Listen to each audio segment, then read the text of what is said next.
So I wanted to start by reading a couple of koans. There's a book in the Zen tradition called the Denkoroku, which means the transmission of the light. And this is a collection of the first 52 guiding teachers that the Zen tradition claims. And essentially, it's their big awakening story, but it's presented as a koan. And I'm in the last stages of doing Zen Dharma transmission with my teacher. And one of the last big pieces of work that I've done is the precepts.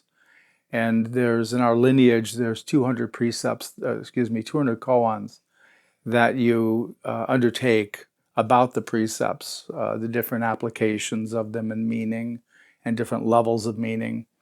And also the Denkoroku is another body of work in the koan, the formal koan study, which I did either last year or early this year. Anyway, this first one is the Buddha's awakening. When Shakyamuni, wrong one. Here we are. From beneath the Bodhi tree before dawn, Shakyamuni perceives the morning star directly and awakens beyond all awakening, exclaiming, "I, the broad earth, and all conscious beings are enlightened, and effortlessly manifest the great way together." So this is a really great, succinct paragraph about his awakening. The story, as you may know, was he had left palace life and become a wandering ascetic. They called them sadhus. They still have them in India that I am aware of. And wandered doing very harsh practices, thinking that the rejecting of the body and desires would lead to some form of liberation. He found that not to be true and ended up embarking on what he called the middle way. So between the extremes of indulgence and complete repression, somewhere in the middle there was the way to practice. And he at one point was determined and sat under this banyan tree that's called the Bodhi tree now, and he resolved to not arise until he was fully awakened. And the story is that he spent 7 days and nights unmoving and worked through what he needed to work through in terms of identity and Mara, which is the psychological resistances to awakening. He had to work with his own resistances. Mara is sometimes talked about in Buddhism as like an outside force, but really Mara is our own psychology. That's what knows us the best and can keep us from moving into unknown territory.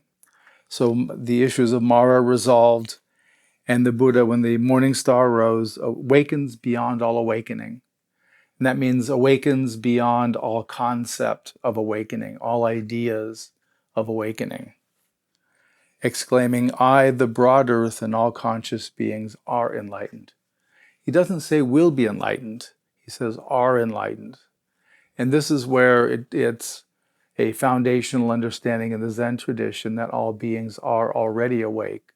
We just have covered up our sun with different clouds of mentality and concept and preference and identity. And that's what keeps us from being with the awakened quality. And also effortlessly manifest the great way together. So effortlessly also is pointing to the fact that there's no self, there's no doer who's taking on a practice, who's trying to get from here to there. Effortlessly manifest the way. So we are the way without effort. We are the path without effort. So a really great awakening story. And then I want to read the second one. This is where the Buddha, again in the Zen tradition, names an heir, a guiding teacher who would carry the mantle of Buddhism. And this is when Shakyamuni raises a wildflower, his destined successor smiles. The living Buddha responds to his intimate companion with the great intensity of transmission. I am wonderful mind. I am nirvana. I am the inexhaustible treasure house, the eye of non-duality. Now this light is manifest as you, Mahakashyapa. So that was believed to be his successor, at least in the Zen lineage tradition. Like in our lineage papers, we start from the Absolute, go to Shakyamuni Buddha, and then go to his successor, and then on from there. And what's interesting about this is a silent recognition and transmission, where the Buddha held up a flower, and he could tell from the reaction of this student, Mahakashyapa, that in his smile there was no self, there was just understanding and an undivided reality. So he was able to recognize that moment. This is called the mind-to-mind transmission in the Zen tradition. And this is what's expected to happen when one goes through transmission with a teacher, is it's a mind-to-mind transmission of the lineage and the Dharma. But it's interesting, the Buddha says, I am wonderful mind, I am nirvana. And interestingly, in the Theravadan tradition, nibbana is the same as cessation, is the experience of cessation. And cessation is the core, the hub, the center of the absolute, even though there's no center. Cessation is the center.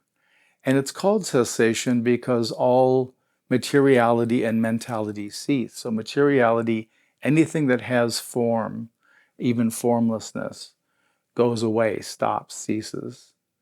And then we move in also mentality, so any mentalizing we can do, thoughts, identity, psychology, even as I mentioned yesterday, consciousness and awareness, all shut off. And they shut off because we go so deeply into the peace and stillness that there's a surrender, there's a letting go. And much like awakening, people generally have resistances to cessation. On one hand, it's something that's sought, and on the other, when we begin to get close to it, there's, just like awakening, there's a clear perception that I, the individual, am not going to be able to control this, and that I, the personality, won't be experiencing this. So there's a couple of problems that we encounter with that, and some of you ran into this yesterday, that we have some resistances, we have some anxiety about letting go, about fully surrendering. Well, what happens if I do? And generally that activates our survival instinct, where we go into a kind of self-defensive posture. And this is the main break or the slowdown that people have when approaching transcendent experience, is I'm not going to be the same after this. And that generally is true.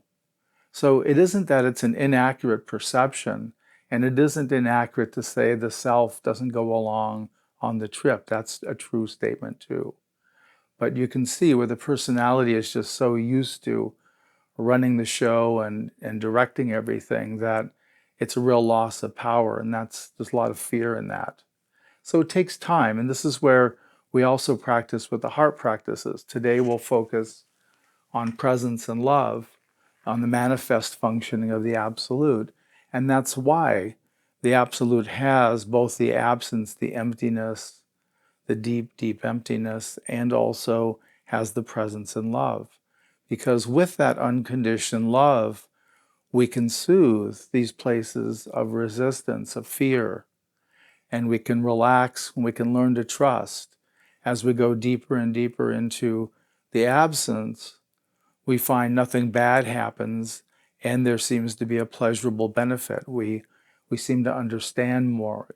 We put down things that are unnecessary and have clarity where we perhaps had clouded understanding.